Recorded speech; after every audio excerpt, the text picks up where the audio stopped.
Hello, my name is Laura Gabriela and I'm going to talk about some topics as the globalization, trade, digital revolution, terrorism, the positive and negative aspects of this of the globalization and terrorism, and about the digital revolution.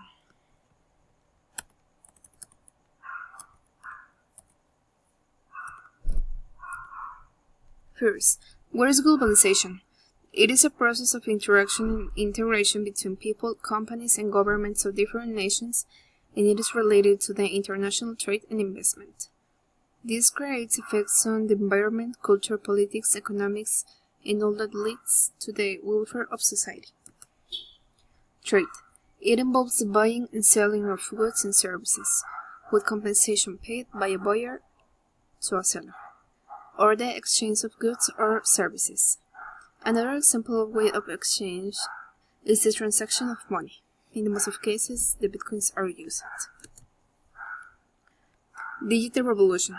It is a great change that began to create effects since the Industrial Revolution which led to the use of computers and the Internet.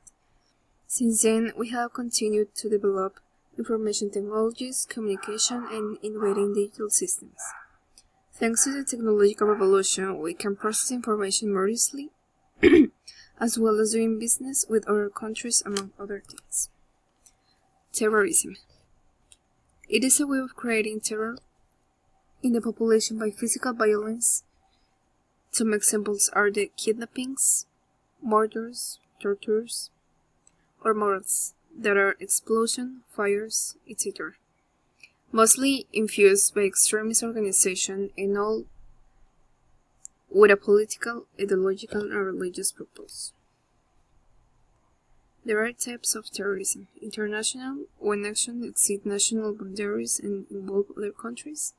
An example may be September 11, 2001 in New York, or a more recent that was in November 13 in Paris.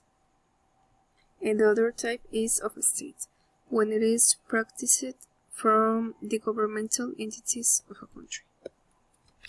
Then I put a link where you can investigate more, know more about the terrorism. How positively the globalization influences the world in relation to developing and developing countries. The costs of production are reduced, so the price of certain products falls. It increases the employment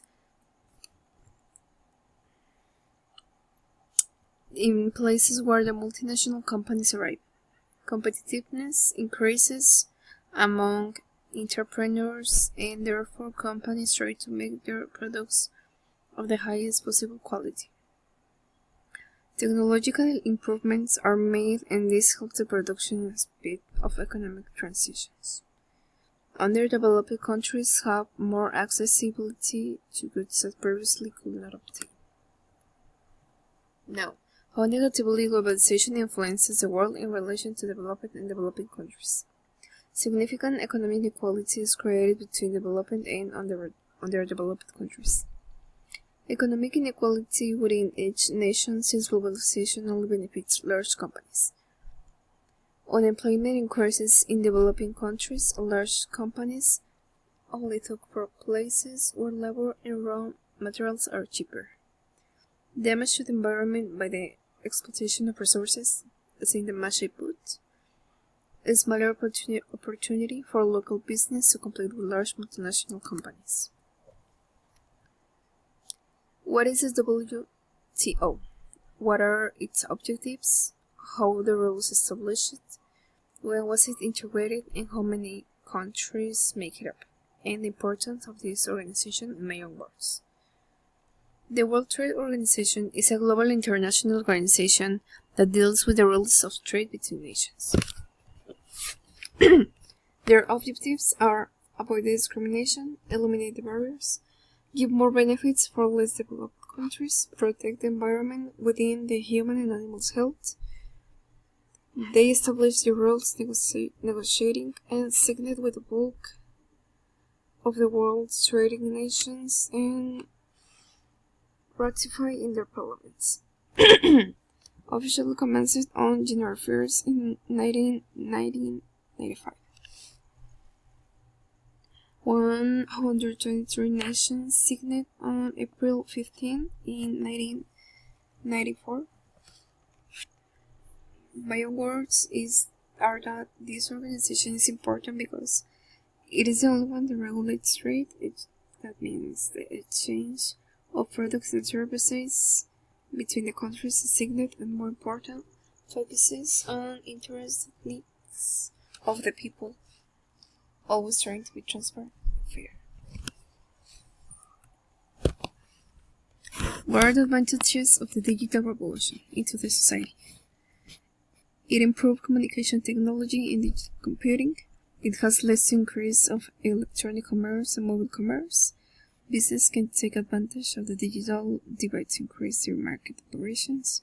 Organization can stimulate business growth in these marginalized areas by outsourcing their services.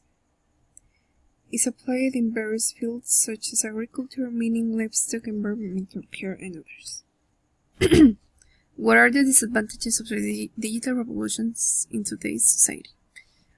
The electronic commerce has resulted in an increase in the internet fraud. People can collect personal information that can lead to creating an individual's profiles. And this information can be used for fraudulent purposes. People can reproduce illegally and distribute original works without giving credit to the author. Dismissal or unskilled workers perform their work in environment with high technology. How do you think technology benefits or affects terrorism? I believe that technology affects as much as it benefits terrorism. I understand that communication between them is not easy, because thanks to the great technological advances that the authorities can trace to the slightest movement. But the advantage for the terrorists is that there are other common as well as unusual ways to use simple emails or game chats to lower suspicions, but also have access to the deep network or deep web, where it's very difficult to reach a person, since all users take precautions before being there. My point is that technology is a key point of terrorism, because if you have the resources to create attacks, you have the resources to acquire the best technology, and that is in your side.